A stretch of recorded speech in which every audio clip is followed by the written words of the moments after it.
Tennessee Titans training camp starts this week, and there will be players fighting for their roster lives, including Malik Willis and Kyle Phillips, who I don't think make the team. I'll explain why on today's edition of the Locked On Titans podcast.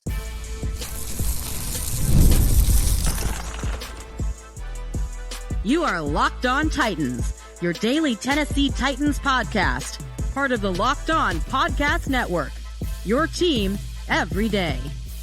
Welcome to the Locked On Titans podcast. I am your host, Tyler Rowland. Titans fans, today's edition of the Locked On Titans podcast is brought to you by LinkedIn Jobs. LinkedIn Jobs helps you find the qualified candidates you want to talk to faster. Post your job for free at linkedin.com/LockedOnNFL. That's linkedin.com/LockedOnNFL to post your job for free. Terms and conditions apply. Tennessee Titans training camp is finally here, and that means it is a perfect time to do my pre-training camp 53-man roster predictions. I'm going to tell you who I think makes the team, who gets cut, go over all those conversations with you guys. I'm going to do the offensive side of the ball today. I'm going to tell you why Malik Willis doesn't make the cut, Kyle Phillips doesn't make the team, and talk about massive depth on the offensive line. On tomorrow's show, I'm going to be breaking down the defensive side of the ball, so make sure that you don't miss that as well. But before we dive in, I do want to thank you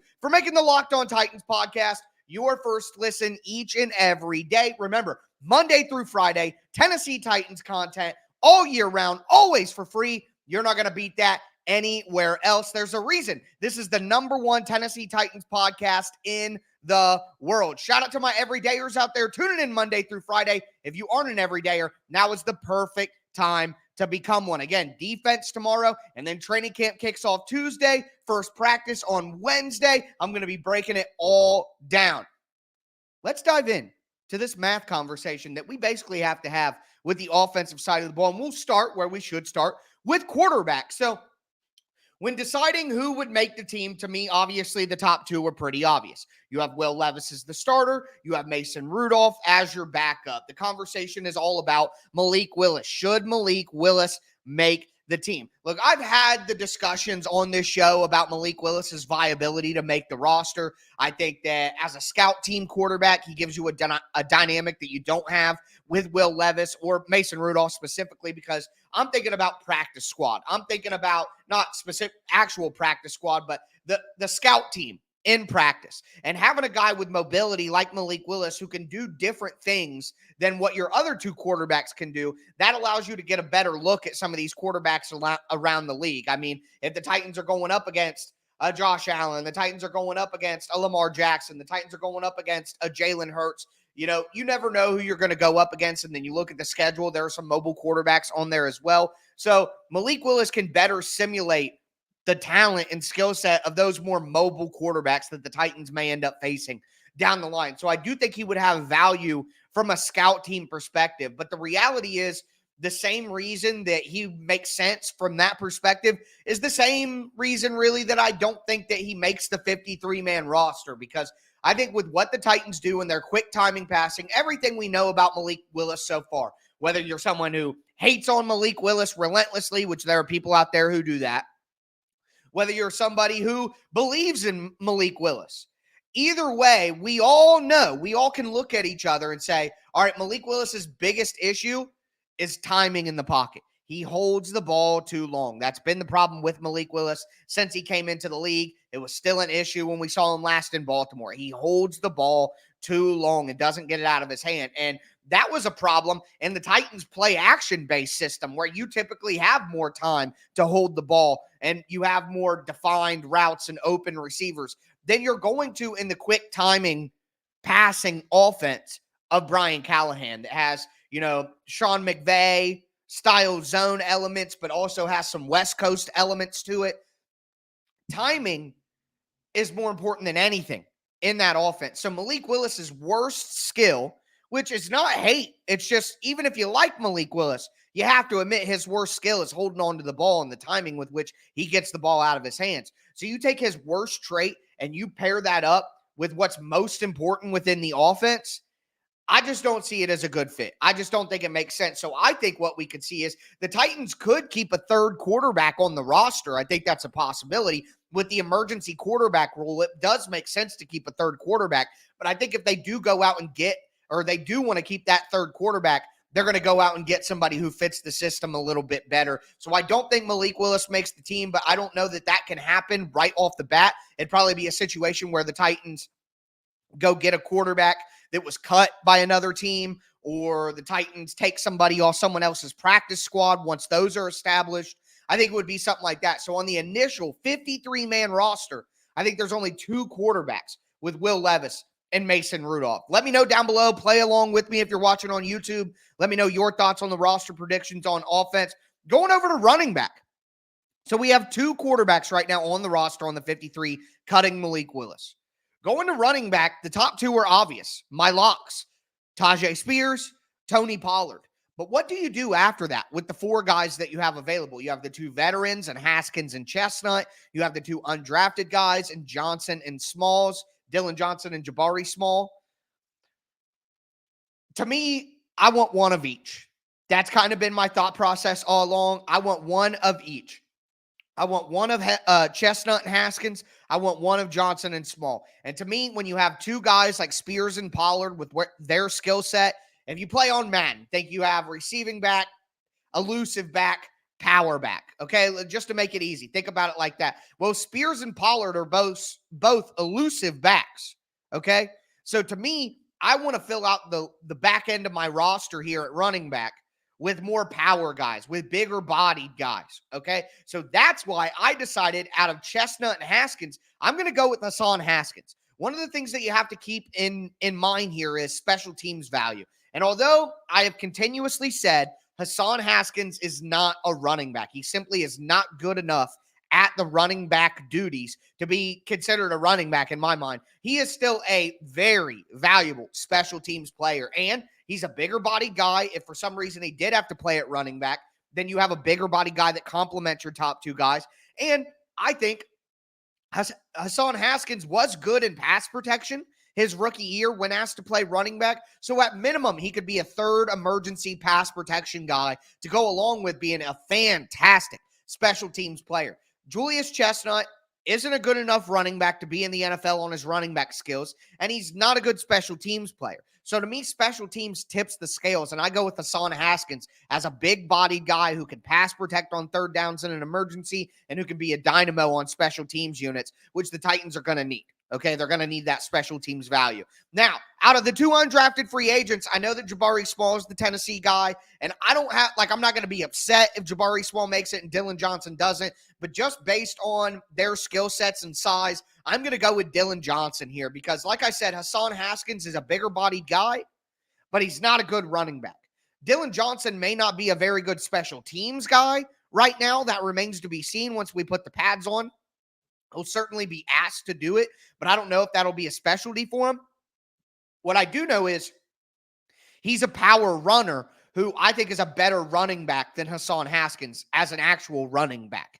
You know what I mean? So you would have Spears, you would have Pollard, you would have Dylan Johnson as your third running back, who's a bigger bodied guy who runs with more power to give you some variety. And then you would have Hassan Haskins as another bigger bodied guy who could be an emergency third down pass protector, but also could be a dynamic player on special teams. So you have one running back who can actually be the backup running back, and you have one running back who can actually be a special teams ace. So I think Spears, Pollard, Haskins, and Johnson, 4 running backs with the 2 quarterbacks, that's 6 players.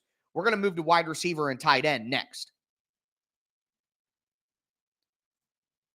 Before we do, though, do want to let you guys know that today's episode is brought to you by FanDuel Sportsbook. Look, guys, I love sports. I love them so much that I never want them to stop. But the reality is, during the summer, things do slow down. The NBA is over. The NHL is over. Now, we get lucky this summer with a little bit of Olympics. But one thing I will say is FanDuel lets me keep the sports going whenever I want. All I have to do is open the app, dream up bets anytime I'm in the mood, and with Tennessee Titans training camp opening up this week, might be a good time to get some future bets in on some Tennessee Titans action. I'm just saying, go check it out. +4.5 against the Bears week 1.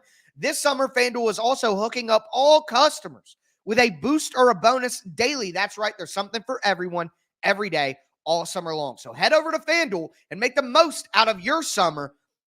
FanDuel.com. FanDuel, official sports betting partner of Major League Baseball.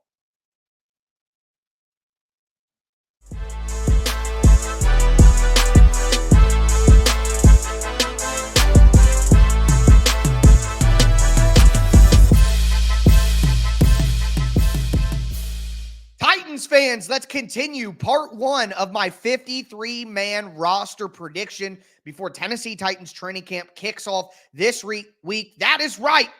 Tennessee Titans football is back in our lives, folks. So excited, and there's no better place to stay up to date on your Tennessee Titans than here on the Locked On Titans podcast. You are going to be a smarter Tennessee Titans fan by being an everydayer, tuning in Monday through Friday. It's free. It's on all platforms. Make sure that you get subscribed, stay subscribed. It's your team every day here on the Locked On Titans podcast. We're doing the offensive side of the ball. We have 4 roster spots already claimed, 2 quarterbacks, 4 running backs. Now we got to have one of the other very serious discussions here about the wide receiver position, because there is a math problem that, if I'm honest, it's a nice math problem to have. Not a lot of math problems are nice to have, let's be honest, but this one is one for the Titans. So there's just so many good wide receivers. How many can you keep? Can you keep 7 wide receivers? I don't think that you can. I think with the special teams needs that you're going to have, I think you're going to need some depth on the defensive side of the ball, because you don't have a lot of talent at certain spots, like linebacker, interior defensive line, edge, safety. Like, you're going to have enough guys there. Okay, so I think wide receiver is one of those places where people want to say, oh, they could keep 7. Brian Callahan loves wide receivers and probably keep 7. I guess you could, but I just think it's going to be hard to keep 7 with the type of players that you're going to be keeping at the end. So let's start to get into some of the names. Obviously, I think the top 4 players are locks here. Hopkins, Ridley, Boyd, Burks. There's really no doubt in my mind. The only way that Treylon Burks doesn't make this team is if he gets traded. There's a big injury and somebody comes to offer a 3rd-round pick for Treylon Burks. That is what I think would get him traded. But I don't think that's going to happen. So I think those 4 players, DeAndre Hopkins, Calvin Ridley, Tyler Boyd, Treylon Burks, absolute locks for this roster. So then it becomes, do you keep 2 more? Do you keep 3 more? Okay? And the next guy for me is NWI, Nick Westbrook-Akine. And I think he's going to make the team. One, in his role now as the 5th wide receiver with 4 bona fide guys ahead of him. Now NWI can get back to focusing on special teams as much as he was at the early part of his career. Okay, he can be a gunner on coverage units. He even did some kick returning in his past. He could be an emergency option there as well. Also, let's just call it what it is. NWI is reliable. He's always out on the field. He'll block. He'll do all the dirty work. He knows all 3 positions at the wide receiver spot. He can play all of them. He has his physical limitations. He has his talent limitations. But the guy just simply gets the job done. He just does. He's a coach's best friend. All right? So, no way, in my opinion, NWI isn't going to make the team. I just think he provides too much value. And now that he's properly slotted, he's a good role player for the Titans to have. So now, that's 5 spots gone. And it leaves the 2 slots, Jaquan Jackson and Kyle Phillips. And, Kearis Jackson, Trayshawn Harrison, like guys that Titans fans have probably gotten a little too high on in the past few years from training camp reports, this guy, that guy, blah, blah, blah, But Kearis Jackson made the team last year and provided value as a punt returner. He can also do some slot wide receiver work. So he could be in that convo, but the Titans went out and drafted Jaquan Jackson because he can return, because he can play in the slot, because he provides quickness. But he has one thing that Kyle Phillips doesn't have, and it's long speed. Phillips is quick, but he doesn't have that long speed. And I think in this offense, that long speed from the slot position is going to be more important than it was before. Before, the Titans didn't really care if their slot had speed. It was all just those quick little short routes to get open and move the chains on third downs. Now the Titans are going to play in 3 wide receiver much more often, and that means that their slot receivers are going to be asked to do more things because they're going to be on the field more involved in the offense, more involved in the fabric of the offense, rather than just an add-on, which is what it felt like with the Titans, heavy tight end zone scheme they've been in since they had Derrick Henry. Okay, so Jaquan Jackson offers everything that Kyle Phillips does: returner, quickness, slot, but he offers additional bonuses like kickoff return and that long speed. So if the Titans keep 7, maybe you could keep both of those, but I just have a hard time keeping Jaquan Jackson and Kyle Phillips when there's so much overlap between those two, and only one guy can return. So if you keep both of them and Jaquan Jackson is doing the punt returning, what is Kyle Phillips doing? Playing 7 snaps a game in the slot? He's not big enough to do coverage responsibilities like on kickoff coverage or punt coverage. He can't do those things. So, it's kind of crazy that we've got here with the Kyle Phillips situation based on his first game with the Titans, how much hope and optimism Titans fans have had for Kyle Phillips. But I really do think Kyle Phillips' time is over. And I think he will get, and he should, he'll get picked up immediately by another team when the Titans cut him. Maybe the Titans can trade him for a 7th-round pick or something like that so a team doesn't have to go through waivers to get him. But I just think the Titans drafted Jaquan Jackson, and Jackson is going to be a more valuable player to the team. So I don't think that Kyle Phillips makes this team. I don't think they keep 7 wide receivers. To me, I would rather keep Hassan Haskins than Kyle Phillips. I would rather keep a 9th offensive lineman than Kyle Phillips. That's the questions you have to ask yourself. And let me know down below, or let me know on Twitter at TicTacTitans. Would you rather keep Hassan Haskins, who could be a role player at running back and be a special teams dynamo? Or would you rather keep Kyle Phillips, who's your 3rd slot receiver on the depth chart, your backup punt returner at best, and doesn't give you anything on coverage units?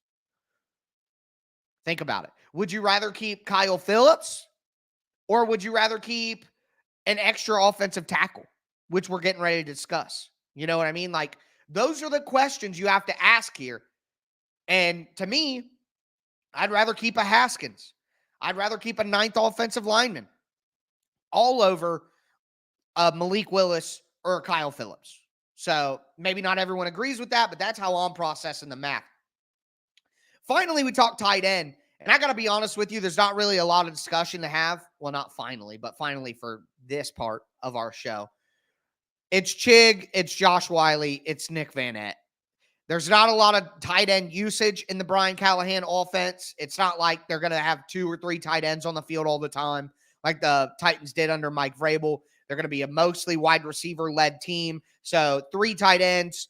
You keep Thomas Odukoye as a international pathway player exemption on your practice squad, so you can have 17 players on your practice squad and cheat the numbers. And then you can use him if you absolutely need a 4th tight end. But I'm only keeping 3 tight ends. Again, rather keep a 9th offensive lineman, rather keep a 4th running back than keep, Brevin Spanford or Steven Stellanos or bump Thomas Odukoye up to the real roster. I'm not doing any of that. Give me Chikakonkwo, Josh Wiley, Nick Van Ette. I need 3 tight ends, and I'm good to go. So we've had 2 quarterbacks, 4 running backs. That's 6. 6 wide receivers. That's 12. And then 3 tight ends. That's 15. Not a lot of players on offense, but I got a lot of spots ready for this offensive line. So I'll give you those names now.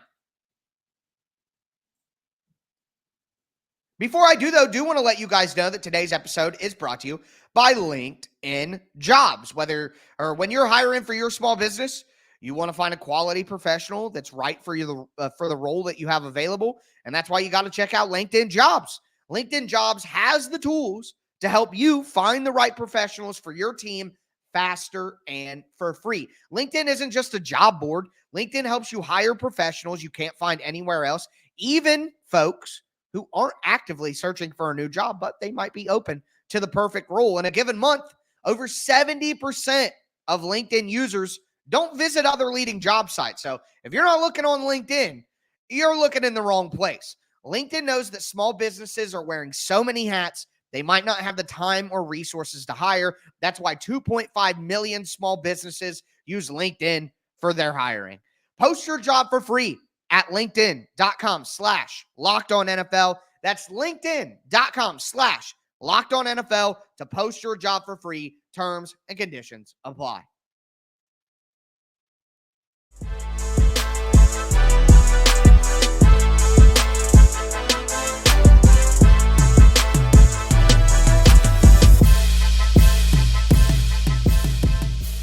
Titans fans, let's cap off today's edition of the Locked On Titans podcast. We're doing my I think I did one a couple months ago, but my pre-training camp 53-man roster predictions. Who do I think makes this team? We've filled up 15 spots on the offense so far. I'm going to add a lot of spots with the offensive linemen. I'll explain why. Before I get into it, though, I do want to thank you again for making Locked On Titans your first listen each and every day. For your second listen, check out Locked On Sports Today. It's the first ever national sports 24/7 streaming channel on YouTube, and now it's also on Amazon Fire TV. Locked On Sports Today covers the top sports stories of the day, all of the big national stories for every league. Find Locked On Sports Today, streaming 24/7. Now available on YouTube, on the Free Fire TV channels app, on Amazon. 9 offensive linemen. That's right, 9 offensive linemen. Most teams just keep 8, but I think this team needs to keep 9. Okay, look. So my 9, J.C. Latham, Peter Skoronski, Lloyd Cushenberry, Sadiq Charles, Nicholas Petit-Ferrer. That's who I think is the starting offensive line for the Tennessee Titans when they actually kick off the season. Now, maybe NPF gets replaced if he doesn't get his stuff together and get out on the field for training camp. That is something that we will discuss over the next few weeks as training camp takes place. But right now, I think those 5 players absolutely make the team. I also think that Dylan Radins and Daniel Brunskill are locks to make this team. Well, not locks. Radins is a lock, but Brunskill is on the bubble. But I think Brunskill ultimately does make the team. I think the Titans decide that they have the money. They don't need to cut Brunskill for the extra $2-3 million in cap savings. What they need is good offensive linemen. And having Daniel Brunskill as your backup center or your third interior guard, that's a great spot to be. Daniel Brunskill is a low-level starting offensive lineman in the NFL. To have him as your backup center or your third-string guard, that is great depth on the offensive line. So Brunskill's on the bubble, but I think he ultimately makes it. And I think the Titans decide that having him on the team is worth more than what they would save by getting rid of him. So you have Radins, who is your primary backup interior offensive lineman at the guard spots. You have Brunskill, who could be your backup center and then also backup at the guard spots as well. That's great depth. Even if you lose a starting center and a starting guard, you have guys who you could slide in there. If the Titans had to slide Dylan Radins in for Sadiq Charles because of injury and had to slide in, Daniel Brunskill for Lloyd Cushenberry for a game or two, I wouldn't be panicking, which pretty much any other year for the Titans in the last few years, if there were 2 injuries to the starting offensive line, I would be panicking. So I like the idea of having good depth. So that's 7 right there with the starting 5 and Radins and Brunskill. Well, after that, the obvious thing is you need backup tackles, okay? Radins could kick out the tackle for sure, but I don't think the Titans want him to. They want him to play at guard, so you need backup tackles. And the Titans went out and got 2 of them from Bill Callahan's pass already this offseason. You go out and get Leroy Watson in the trade. You go out and you get Jerron Christian in free agency. I think both those guys make the team. Why not? Why not commit no matter – look, the right side of the offensive line, up and down. We got young players on the left side, and Skoronski and Latham. Things could go crazy. What you need is depth. The Titans cannot have the offensive line crumble the way that it has the last 2 years. It will unravel the season. Period. No question about it. It will unravel the season. So I don't care that 9 is a big number. I don't care if I got to cut Malik Willis and cut Kyle Phillips. I don't care. I'm willing to do that to keep 9 offensive linemen. So again, you have your starting 5. You have Radens and Brunskill backing up on the interior. You have Christian and Watson backing up at the offensive tackle spots. I would feel so comfortable with the Titans' offensive line if that's what they did. So that's going to be my prediction. I think a guy like Cole Spencer and a guy like John Ojukwu are going to be on the practice squad. I think Ojukwu would be a great call-up if they needed him, and I think Spencer is a guy the Titans want to develop desperately. So I really like that group of 11 offensive linemen. I love that group. So 2 quarterbacks, Will Levis, Mason Rudolph. 4 running backs, Tajay Spears, Tony Pollard, Hassan Haskins, Dylan Johnson. 6 wide receivers, DeAndre Hopkins, Calvin Ridley, Tyler Boyd, Traylon Burks, Nick Westbrook-Akine, Jaquan Jackson. 3 tight ends, Chig Okonkwo, Josh Wiley, Nick Vanette, and 9 offensive linemen, J.C. Latham, Peter Skoronski, Lloyd Cushenberry, Sadiq Charles, Dylan Radens, Daniel Brunskill, Jerron Christian, and Leroy Watson. That is 24 players on the offensive side of the ball. That's who I think makes the 53-man roster here before training camp. I'm going to do another 53-man roster prediction later on in the offseason before we get to the actual cuts, after we have preseason, all the training camps, all of that. So that'll be fun to do. But tomorrow we got to talk about defense. And things are complicated on defense as well. We got 3 special team spots that are filled by Nick Folk, Ryan Stonehouse, or Ty Zettner, whoever's healthy, and Morgan Cox. So that leaves me 24 spots on defense. Or how many more? 24. See, I'm an athlete, not a mathlete, folks. 24, 3, 27 to 53. That's 26. 26 spots on defense. I'm going to be filling them tomorrow. Make sure that you join me. This is going to do it for me today, folks. As always, I am your host, Tyler Rowland, and this was Locked On Titans.